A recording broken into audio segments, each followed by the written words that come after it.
역박사 허권수 선생의 한자로 보는 세상. 사음도존.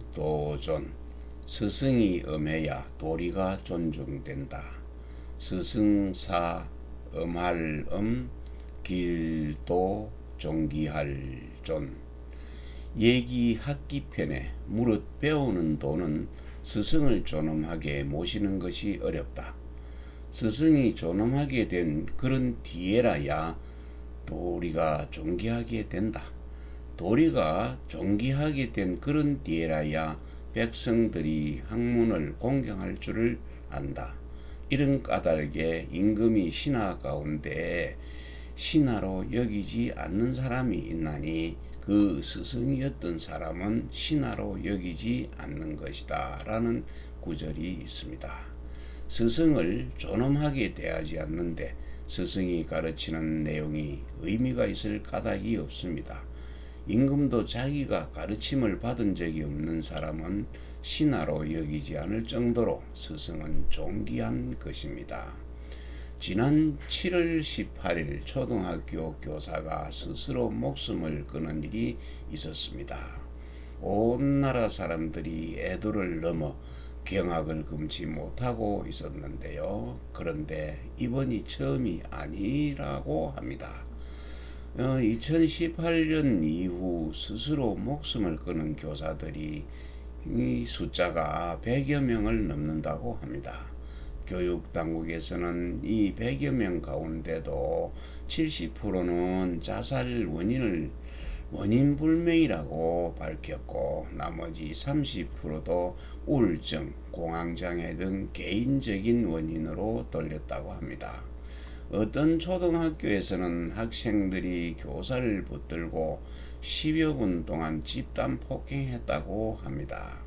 학부모에게 하소연하자 그 학부모는 우리 애가 선생이 보기 싫어서 그러는 것이다 라는 답을 했다고 합니다.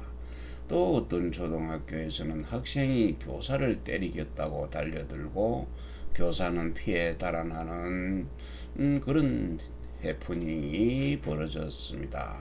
학생을 잡거나 나무라면 학생 학대 등의 법에 걸리기 때문입니다.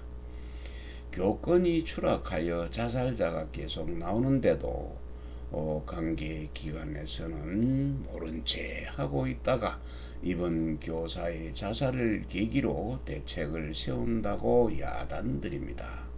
교권은 교육자가 교육을 자율적으로 할 수 있는 권리입니다. 교권이 추락하여 교육을 할 수 없는 지경에까지 갔는데도 아무런 조치가 없었습니다.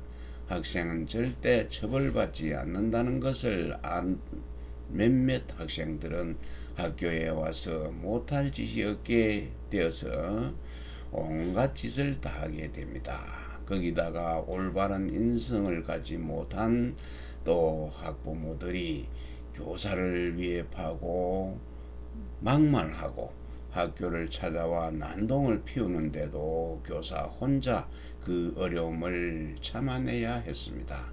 그래서 지금 교사의 80% 이상이 교직을 떠나고 싶다는 생각을 갖고 있다고 합니다. 교육을 하는 사람들이 존경은커녕 이렇게 모욕을 당하는데 교육의 효과가 나타나겠습니까? 교권이 이렇게 추락하면 교사들에게만 피해가 돌아가는 것이 아니고 최종적인 피해자는 학생일 것입니다. 학생의 인권은 물론 존경되어야 합니다. 그러나 학생의 인권과 교권은 서로 대립적인 관계가 아닙니다. 학생은 학생의 도리를, 교사는 교사의 도리를 다해야 할 것입니다. 지금은 스승이 못된 학부모들의 분풀이 대상이 되어 억울한 일을 당하고 있습니다. 이는 교사나 교육계 종사자들이 문제만이 아니고 교육자를 대수롭지 않게 여겨온 대한민국 모든 사람들의 이야기시킨 문제일 것입니다. 스승사 음할 길도 존귀할 존 사음도존. 스승이 엄해야 도리가 존중된다. 허건수 선생의 한자로 보는 세상이었습니다.